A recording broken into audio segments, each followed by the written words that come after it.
internet, either this is my new spooky background as it's Halloween, or it's the first quilt I ever finished. This lovely baby is my Halloween quilt that I have hanging up for you so that you can see it all. Completed this last year and it was the first quilt I ever finished. It was the first quilt I ever attempted.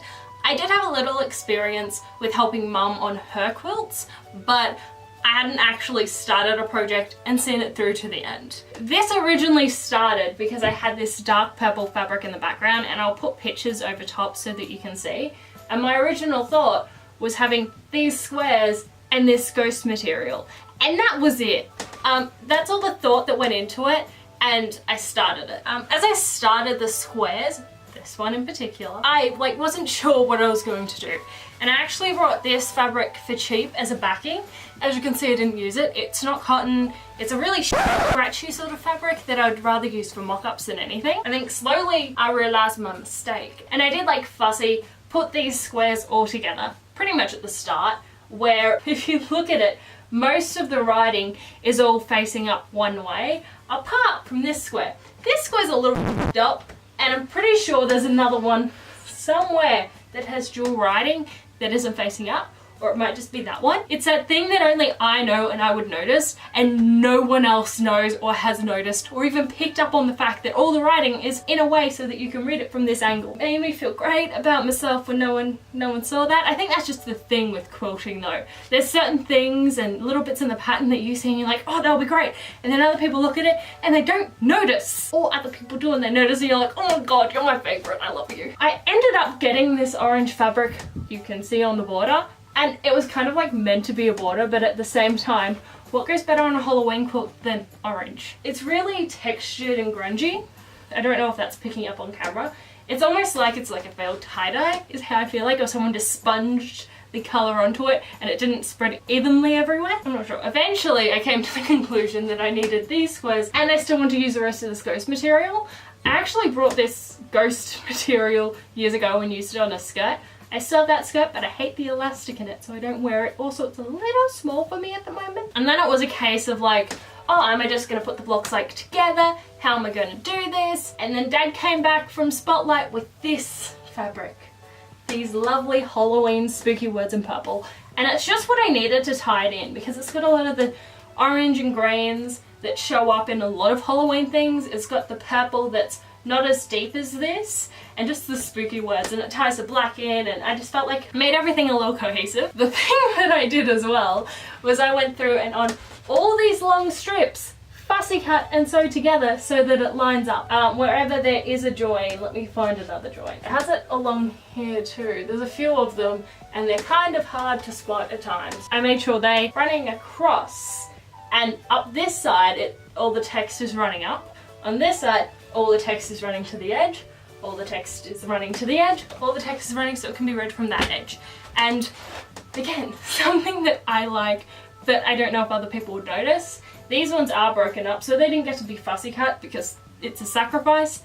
I considered putting a different square in between to break it up, but I liked having at least one running long ways, and then I always knew which way was horizontal and which way was vertical. That was the other cheat with that one. You might also see in the pictures, I'll put it up here, that my puppies loved it. Whenever I lay the fabric on the floor to sort it out, piece everything together, they like to lie on it the second I turn my back. They still do that. Also, whenever you finish a quilt, one of them will try to steal it. It's just they're puppies or they're humans, I'm not sure, they're the babies of the house. I know when I was sewing it together, I did it in rows like that and then attach that and then would attach the rows to each other just to make life easier.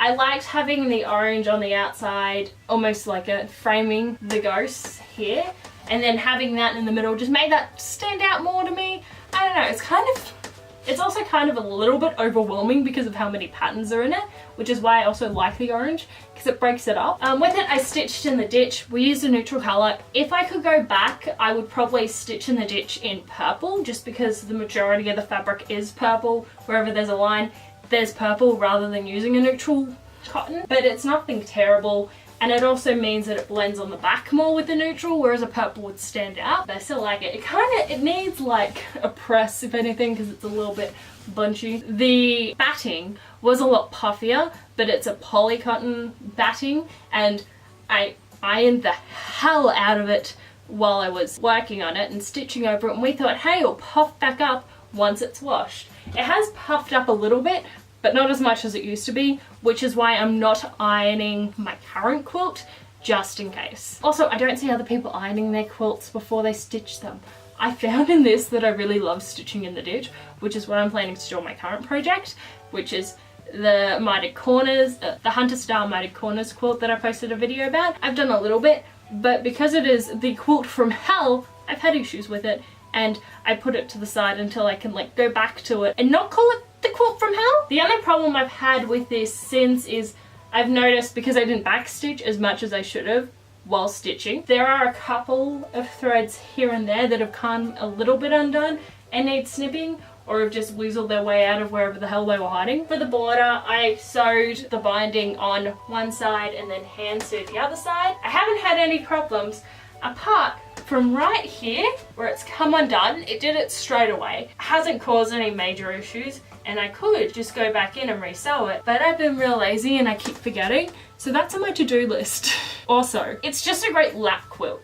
I think, as you can see, it's not a huge quilt. It's like the perfect lap quilt. Two people can share it, but it's not the perfect size for sharing. The Rottweiler loves it. She thinks it's her quilt and will steal it whenever it's on the couch, but I try to stop her because I don't want the black hair all over my quilt. This is just an idea for you guys of my first quilt, where I came from. You can see some of the stitching in the ditch, which I noticed and Mum noticed, and some of the lines being a little bit wavy. I think when we finally put it together, I was getting annoyed at it because I was such at an unpracticed level when I first started making it, and by the end I was so much more practiced and just I needed something more. And the same with my Hunter Star quilt is like I got over it because I'd done it for so long. I started it on May the 30th and finished it on the 7th of July 2017. If I hadn't procrastinated for so long, which I'm great at procrastinating by the way, I have a championship title in it and I love it, then it would have been fine. But because procrastination, it took a while, like most things that I do. What do you guys think of my spooky quilt? Have you guys made any spooky quilts of your own? But yeah, how did you guys feel about your first quilts that you made? Like, can you see now like where you started and where you came from, or did you have the same thing as me that by the end of it you're like, why did I do that? That was so bad, I should have done it better,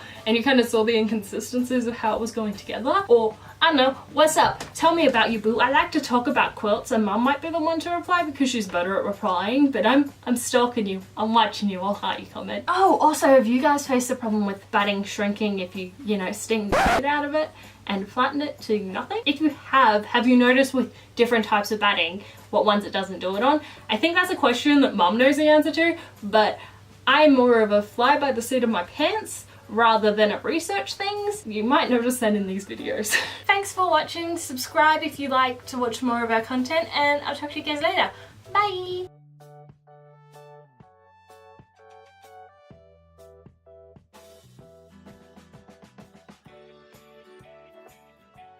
I told you, it's really great for a lot of things, and you can run around the house and pretend it's a cape, and then you make your own cape.